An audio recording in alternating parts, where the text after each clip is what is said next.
Concept समझते हैं। What is GDP? बहुत नॉर्मल, बहुत सिंपल सी टर्म है, सबको आसान लगती है, लेकिन इसको समझने के लिए आपको इसमें कुछ कीवर्ड्स को ध्यान देना होगा। वो कीवर्ड्स आपको समझ में आ गए, मतलब ये कॉन्सेप्ट आपको समझ में आ गया। कीवर्ड्स को समझिए। कीवर्ड्स को समझते हुए जीडीपी क्या है हम इसको समझेंगे। सबसे पहले मैंने लिखा आपके लिए, GDP is the money value of all final goods and services. सबसे पहले मनी वैल्यू, आपको हर एक चीज की मनी वैल्यू लेनी है, किसकी?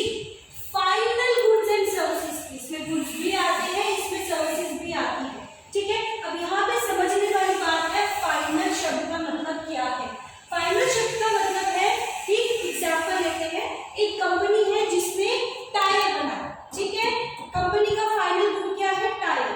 लेकिन ये किसी और कंपनी, कार बनाने वाली कंपनी के लिए ये रॉ मटेरियल है।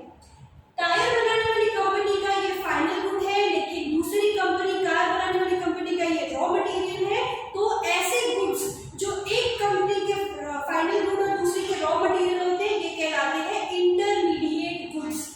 ऐसे गुड्स को हम क्यों नहीं कैलकुलेट करते हैं जीडीपी में? क्योंकि आपने अगर टायर बनाने वाली कंपनी का टायर को जीडीपी में कैलकुलेट किया, वो ही टायर आपकी कार वाली कंपनी ने परचेज किया और उससे कार बनाई और कार को मार्केट में बेचा।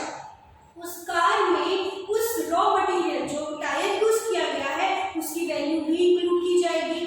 ऐसा ही होता है ना, तो उसकी वैल्यू भी इंक्लूड हुई। आपने जब टायर भी इंक्लूड कर दिए, कार को भी कैलकुलेट कर दिया, तो आपने यहाँ पर टायर को 2 बार कैलकुलेट किया है। इसीलिए आप इंटरमीडिएट गुड्स, जो कि किसी कंपनी का फाइनल गुड और किसी कंपनी का रॉ मटेरियल होता है, आप उससे इसमें